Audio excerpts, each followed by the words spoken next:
I'm Mike Belcito, co-founder of eFuneral, and I want to talk for a few minutes about the average cost of a funeral service. Ever since launching eFuneral, this has been a question that's come up from friends, family, and others.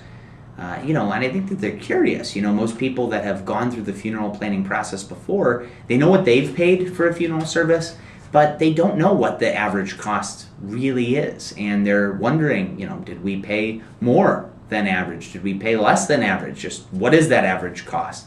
And so, lucky for us, the National Funeral Directors Association has done a lot of research on this topic.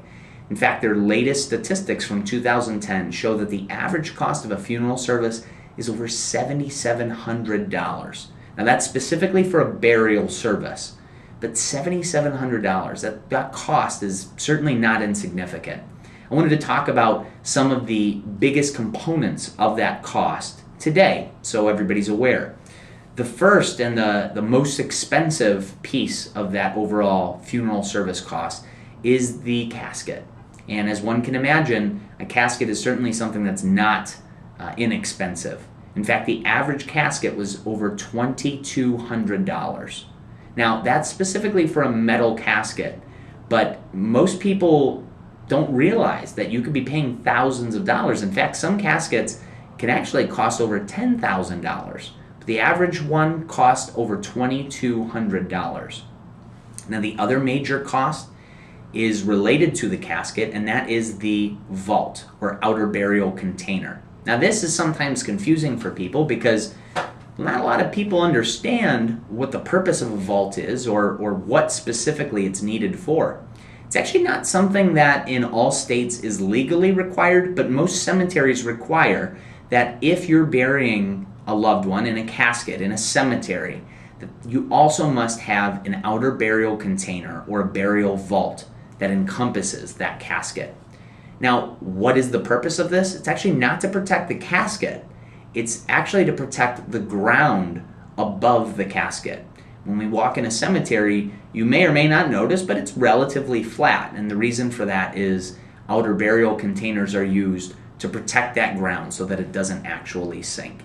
But it ends up being a major cost component of the overall funeral service.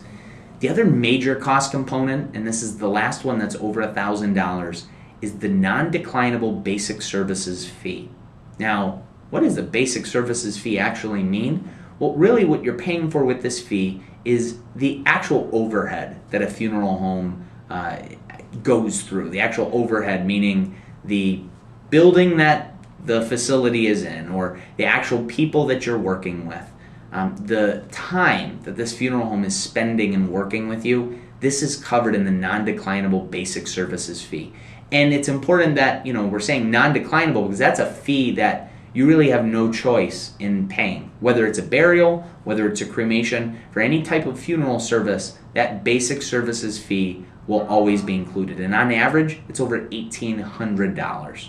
So as you're looking at funeral services wherever you are, it's important that you know what the national averages are so that you can compare the providers in your area to these national averages. And of course, you can always turn to eFuneral.com and get specific quotes from funeral homes in your area, certainly especially if you're in the Northeast Ohio or Central Ohio area as well. But for more resources and information that you can use to make more informed funeral planning decisions, be sure to visit eFuneral.com/resources.